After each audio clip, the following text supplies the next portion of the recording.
Menutup aurat bagi wanita muslim bukan berarti tidak bisa mengikuti tren atau mode yang berkembang di dunia. Dalam beberapa tahun terakhir, tren busana muslim mulai dilirik oleh desainer-desainer dunia. Tak hanya ambil bagian, beberapa desainer dalam negeri bahkan sudah memiliki nama dalam adi busana muslim. Dengan penduduk muslim terbesar di dunia, Indonesia diprediksi akan menjadi kiblat bagi mode busana muslim dunia. Ini terlihat dari semakin banyaknya karya kreatif desainer fashion hijab lokal. Tak hanya berkreasi, 3 desainer Indonesia ingin menyebarkan keahlian mendesain busana muslim pada berbagai pihak. Sebuah sekolah fashion muslim pertama di Indonesia dibuat, dengan tujuan menjadi wadah kreasi pelaku kreatif dalam negeri. Mulai beroperasi bulan April 2016, sekolah fashion muslim pertama di Indonesia ini mendapat tanggapan yang cukup bagus. Banyak anak muda berminat mempelajari ilmu desain fashion muslim. Hasilnya pun tidak kalah dengan desainer yang sudah mapan. Anak-anak muda ini berhasrat mengembangkan tren fashion muslim dalam negeri. Tak hanya menyasar pasar dalam negeri, mereka juga ingin karya mereka bisa menjadi patokan bagi tren busana muslim dunia. Jadi kan aku memang punya usaha di bidang fashion, aku punya butik aku di Buah Batu, dan aku punya brand namanya Girly itu. Jadi aku memang sengaja untuk sekarang itu belajar itu pengen cari karakter aku, desain-desain aku kayak gimana, dan ingin mengembangkan desain-desain aku. Jadi lebih ke dunia gitu, nggak cuma di Bandung aja. Setiap kelas juga membantu mendalami karakter tiap peserta. Mereka diarahkan untuk menciptakan busana yang memiliki ciri khas pribadi tiap peserta didik. Yang pasti saya pengen bisa membranding diri saya dan brand saya memang sesuai dengan karakter saya. Jangan sampai ya kayak maksudnya menjiplak atau segala macam.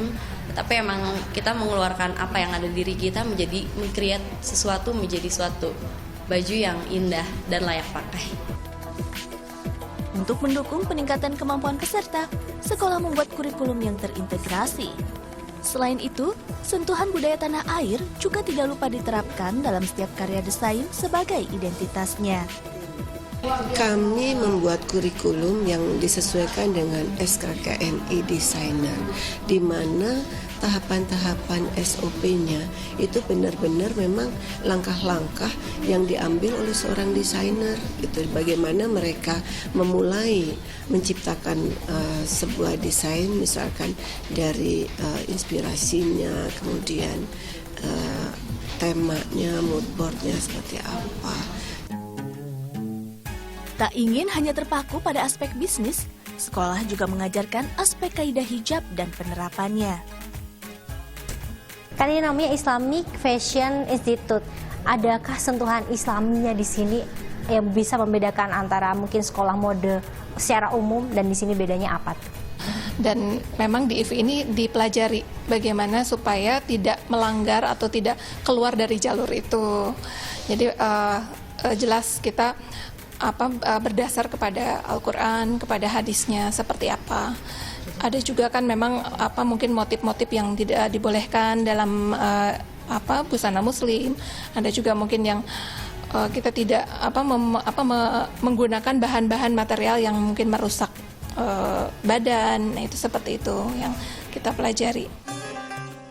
Menyebarkan keindahan berbusana sesuai kaidah tanpa mengurangi nilai estetikanya menjadi satu bagian dalam menyebarkan ilmu dalam kebaikan. Sesuai dengan surat Ali Imran ayat 110. Kamu adalah umat yang terbaik yang dilahirkan untuk manusia, menyuruh kepada yang ma'ruf dan mencegah dari yang mungkar.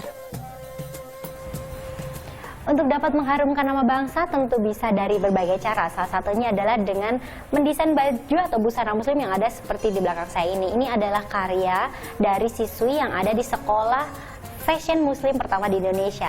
Tentunya di sini atau mungkin siswi di sini dididik untuk menjadi desainer yang mampu menciptakan busana tidak hanya indah, melainkan juga sesuai dengan kaidah syariat Islam. Dan juga mereka berharap untuk bisa membanggakan Indonesia melalui karya-karya mereka. Anggris Tamia Ardiansyah melaporkan untuk NET.